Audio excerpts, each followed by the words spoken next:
நேத்து நைட்டு வந்து இன்ஸ்டால ஒரு ரீல் பார்த்தேன். ரேண்டமான ஒரு ரீல் தான் பார்த்தேன். நேத்து நைட்டு நான் மென்ஷன் பண்றது வந்து மண்டே நைட். மண்டே நைட்டு பார்த்தேன். இப்போ நான் டியூஸ்டே நைட் வந்து இந்த பாட்காஸ்ட் நான் ஷூட் பண்ணிக்கிட்டு இருக்கேன். உங்களுக்கு இந்த பாட்காஸ்ட் எப்போ வரும் அப்டின்னா, சாட்டர்டே கண்டிப்பா உங்களுக்கு வரும். ஆக்சுவலா என்ன அப்டின்னா, ரேண்டமா இன்ஸ்டா யூஸ் பண்ணும்போது ரேண்டமா ஒரு வீடியோ பார்த்தேன். அதில வந்து எந்த பக்கம் போனாலும் இந்த சவுத் சைட்ல உள்ள ஃப்ளட்ஸ பத்தி தான் பேசிக்கிறாங்க. சவுத் சைட்ல வந்து மழை நல்லா பெஞ்சிருக்கு. ஏதோ 1992ல தான் கடைசியா இதே மாரி மழை வந்துச்சு. அதுக்கப்புறம் இப்ப தான் இதே மாரி மழை அடிக்குது. 93 சென்டிமீட்டர் லெவல்ல மழை பெஞ்சிருக்கு அப்படிங்கிற மாரி சொல்றாங்க. சென்னையில 40, 42வா 43 சம்திங் ஏதோ ரேஞ்சில தான் மழை அடிச்சுச்சு. பட் அந்த சவுத் சைடு திருநெல்வேலி, தூத்துக்குடி, தென்காசி, கன்னியாகுமரி சைட்லலாம் வந்து 93 சென்டிமீட்டர் லெவல்ல மழை அடிச்சிருக்கு. ஸோ அப்போ உங்களுக்கே டிஃப்ரென்ஸ் தெரியும். எந்த அளவுக்கு அந்த நார்த் சைட்ல வந்து நல்லா மழை அடிச்சிருக்கு அப்படின்னு. ஸோ இது வந்து நான் ஒரு ஃபார்மலா எப்போதும் போல பாட்காஸ்ட் போடணும், எபிசோட் போடணும் அப்படிங்கிறதுனால நான் வரல. ஜஸ்ட் எனக்கு இத பத்தி பேசணும்னு தோணுச்சு. அந்த வீடியோ பார்த்தோனே எனக்கு பேசணும்னு தோணுச்சு. அதனால தான் சரி ஓகே வந்து பேசிறலாம் அப்படின்ட்டு வந்தேன். ஆக்சுவலா என்ன வீடியோ அப்படின்னா வந்து, நீங்க வந்து சோஷியல் மீடியா ஆக்டிவா ஃபாலோ பண்ற பெர்சனா இருந்தீங்க அப்படின்னா, கண்டிப்பா இந்த வீடியோவ நீங்க பார்த்துருப்பீங்க. அப்படி பார்க்கல அப்படின்னா, கண்டிப்பா நான் உங்களுக்கு டிஸ்கிரிப்ஷன்ல அந்த வீடியோட லிங்க் தரேன். அந்த வீடியோ நீங்க போய் பாருங்க. இப்போ இந்த எபிசோட் கேட்டுக்கிட்டு இருக்கும்போது அந்த வீடியோ நீங்க பார்க்கலன்னா, ஃபர்ஸ்ட்டு அந்த வீடியோ போய் பார்த்துட்டு வந்துருங்க. என்ன வீடியோ அப்படின்னா, திருநெல்வேலியில செம மழை. அந்த மலையில வந்து ஒரு ஏரியான்னு நெனைக்கிறேன். அந்த ஏரியால வந்து நல்ல தண்ணி, நெறைய தண்ணி போகுது. அப்படி வெள்ளம் மாரி பெருக்கெடுத்து ஓடிக்கிட்டே இருக்கு. அதில ஒரு வீடியோவ சும்மா காட்டுறாங்க. அங்க பாரு, அங்க பாரு, அங்க பாருன்னு காட்டுறாங்க. நான் என்னடா அங்க பார்க்க சொல்றாங்களே அப்படின்னு நான் ரொம்ப யோசிச்சுக்கிட்டே இருந்தேன். யோசிச்சுக்கிட்டே இருக்கேன் பார்த்தா ஒரு வீடு இருக்கு. அந்த வீடு அப்படி ஸ்லைட்டா சரியுது. அப்படி கொஞ்சம் கொஞ்சமா சரியுது. அந்த வீடியோ எடுக்குறாங்க. அந்த வீடியோ எடுக்கிறவங்க பின்னாடி இருந்து ஒரு பேக்ரவுண்ட் வாய்ஸ் கேட்குது. "ஐயய்யோ! கீழ விழுது, கீழ விழுது, கீழ விழுது" அப்படின்னு சவுண்ட் வருது. அவங்க கத்துறாங்க. கொஞ்ச நேரம் போக என்ன ஆகுது அப்படின்னா, அந்த வீடு மொத்தமா தண்ணீல விழுந்துருச்சு. அந்த வீடு மொத்தமா தண்ணீல விழுந்து, அந்த வீடு ஃபுல்லா அடிச்சுட்டு போயிடுச்சு. அந்த வெள்ளத்துல அந்த வீட ஃபுல்லாமே அடிச்சுட்டு போயிருச்சு. அந்த வீடு அடிச்சுட்டு போனது ஒரு கஷ்டம் அப்படின்னா, பின்னாடி அந்த வீட்டுக்காரவங்களோட வாய்ஸ் கேட்குது. ஒரு அம்மாவோ, ஒரு பாட்டியோ கத்துறாங்க. "ஐயய்யோ! எனக்கு எல்லாம் போச்சே! ஐயய்யோ! எல்லாம் போச்சே! எல்லாம் மொத்தமா போகுதே! ஐயய்யோ! எல்லாம் போகுதே!" அப்படின்னு ஒரு அந்த அழுகுற மாரி ஒரு வாய்ஸ் இருக்கும்ல. அழுகும்போது நம்ம வாய்ஸ் ஒரு மாரி டிஃப்ரெண்ட்டா தெரியும்ல. அந்த வாய்ஸ் அந்த பேஸ்ல அவங்க பேசுறாங்க. அத பார்க்கும்போது அவ்வளோ கஷ்டமா இருந்துச்சு. என் மனசே உடைஞ்சிருச்சு. லைக் இப்போ வந்து வாஷிங் மிஷின் போகுது, ஃப்ரிட்ஜ் தண்ணீல எடுத்துட்டு போகுது, பைக் தண்ணீல எடுத்துட்டு போகுது, கார தண்ணீல எடுத்துட்டு போகுது. சென்னை ஃப்ளட் அப்போ ஒரு வீடியோ வந்துருந்துச்சு.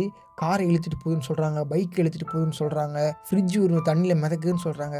அதெல்லாம் வந்து ஒரு பொருள். ஓகே அதையும் காசு குடுத்து தான் வாங்கியிருப்பாங்க. நான் இல்லன்னு சொல்லல. அதெல்லாம் போனா கூட நம்ம கொஞ்சம் ஈஸியா வாங்கிக்கலாம். ஆனா வீடு இப்போ மழை நின்றும். அடுத்து அவங்க எங்க போய் இருப்பாங்க? அவங்களுக்கு இருக்கிறதுக்கு எங்க வீடு இருக்கு? ஒரு 50,00,000மோ, ஒரு 100,00,000மோ 100,00,000 கூட குடுக்க மாட்டாங்க. ஒரு 10,00,000, 50,00,000 நிவாரண உதவின்னு குடுப்பாங்க.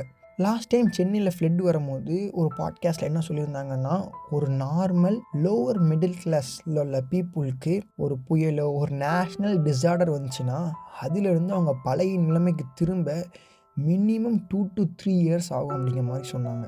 ஒருத்தவங்களோட வீட்ல இருந்து எல்லா பொருளும் அடிச்சுட்டு போயிருச்சாம். வீடு மட்டும் தான் இருக்கு அப்படிங்கிற மாரி சொன்னாங்க. சரி ஓகே. உயிர் பொழச்சதே பெரிய விஷயம் அப்படின்னு அவங்க மனச தேத்திக்கிட்டு அவங்க அடுத்த வேலைய பார்க்க ஆரம்பிச்சுட்டாங்க. பட் இங்க என்னன்னா வீடே இல்ல. அவங்க இனி அடுத்து எங்க போய் இருப்பாங்க? அவங்களுக்கு எங்க இடம் இருக்கு தங்குறதுக்கு? பக்கத்து வீட்டுக்காரங்க, எதிர்த்த வீட்டுக்காரங்க, சொந்தக்காரங்க 1 வாரம் வச்சுப்பாங்களா? 1 மாசம் வச்சுப்பாங்களா? அதுக்கப்புறம் அவங்க எங்க போவாங்க? 1000 தான் இருந்தாலும் சொந்த வீடு தன் வீடு மாரி வராதுன்னு சொல்லுவாங்கல்ல. அவங்க எவ்வளோ வருஷம் கஷ்டப்பட்டு ஆசையா சேர்த்து வச்சு இந்த வீட கட்டியிருப்பாங்க. மழையில மழையில எல்லாம் மொத்தமா போயிருச்சு. இதுக்கு நம்ம கவலைப்படுறதா? இல்ல வருத்தப்படுறதா? இல்ல நம்மளால அவங்களுக்கு எதுவும் பண்ண முடியுமாங்கிறத பார்க்கிறதா? அப்படின்னு எதுவுமே எனக்கு தெரியல. இதே மாரி ஒரு நேஷனல் டிசார்டர் அப்பலாம் நெறைய இழப்பு, நெறைய பேரழிவு இதே மாரி நெறைய ஏற்பட தான் செய்யும். நான் இங்க என்ன சொல்ல வரேன் அப்படின்னா, இப்ப இந்த பாட்காஸ்ட் நீங்க கேட்டுக்கிட்டு இருக்கீங்க அப்படின்னா, Chennai, Bangalore, Coimbatore or north side, south side இல்ல வேற country Dubai, Saudi Arabia, Australia, US, UK அது மாரி நீங்க எந்த கண்ட்ரிலேருந்து கேட்டாலும் சரி, ஜஸ்ட் உங்கள சுத்தி பாருங்களேன். கண்டிப்பா நீங்க இருக்கிற இடத்துல ஃபேன் ஓடும். கண்டிப்பா ஒரு கம்ஃபர்ட்டான ஒரு இடத்துல உட்கார்ந்திருப்பீங்க. ரொம்பவே நிம்மதியா இருக்கிற அளவுக்கு உங்களுக்கு ஒரு இடமோ, பொருளோ, அத்தியாவசிய தேவை உங்ககிட்ட இருக்கும். ஸோ, இப்ப அவங்களுக்கு வீடு போயிருச்சே, உங்களுக்கு வீடு போகலையே அப்படின்னு நான் பேச வரல. நம்ம லைஃப் எடுத்து பார்த்தோம்னா, நம்ம எவ்வளோ குறை சொல்லுவோம்.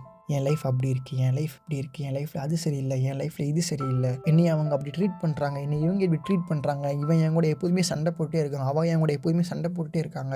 1000 குறை சொல்லுவோம். கண்டிப்பாக மனிதர்கள்னால் குறை வரதான் செய்யும், குறை சொல்லாமல் இருக்க மாட்டாங்க. அதுக்கு நான் குறையே சொல்லாதீங்க அப்படின்னு சொல்லலை. அந்த நேஷ்னல் டிசார்டர் முடிஞ்சு அடுத்து நம்மளால் நார்மல் ரொட்டீனுக்கு நம்மளால் போக முடியுது. எந்த ஒரு கஷ்டமுமே இல்லாமல். லைக் அந்த லோவர் மிடில் கிளாஸில் சொன்னாங்கல்ல, அவங்கள மாதிரி 3 to 4 வருஷம் ஆகாமல், 2 to 3 வருஷம் 4 வருஷம் ஆகாமல் நம்மளால் back to routine, back to normal லைஃபுக்கு போக முடியுது. ஸோ நான் ரொம்பலாம் இழுத்து பிடிச்சலாம் நான் பேச விரும்பலை. சிம்பிளான கான்செப்ட். நம்ம ரொம்ப பிளெஸ்டு. நம்ம வாழ்க்கை நமக்கு எவ்வளவோ நல்லா இருக்குது.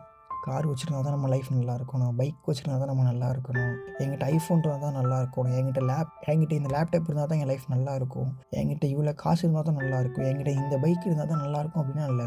ஒரு நாள் நைட்டு தூங்கினோம்னா அடுத்த நாள் காலையில் நம்ம எந்திக்கிறோம் பார்த்தீங்களா, அதுக்கே நம்ம ரொம்ப நன்றி கடன் பட்டிருக்கோம்.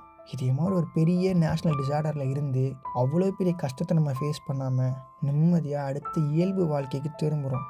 அந்த அளவுக்கு நம்ம லைஃப்பில் கஷ்டம், அந்த வீடு போகிறது, ரொம்ப கஷ்டப்படுற மாதிரி நம்ம லைஃப் இல்லைனாலும் ஓரளவுக்கு நம்ம நல்லா தான் இருக்கோம். சுற்றி பாருங்களேன், ஒரு நிமிஷம் இந்த பாட்காஸ்ட்டை பாஸ் பண்ணிவிட்டு சுற்றி பாருங்கள். கை நமக்கு நல்லாயிருக்கும், 2 கால் நமக்கு நல்லாயிருக்கும், கண் நமக்கு நல்லாயிருக்கும், நம்மளால் நல்லா பேச முடியும், நல்லா சாப்பிட முடியும், நல்லா நடக்க முடியும். இதை விட நமக்கு வேறு என்ன வேணும்?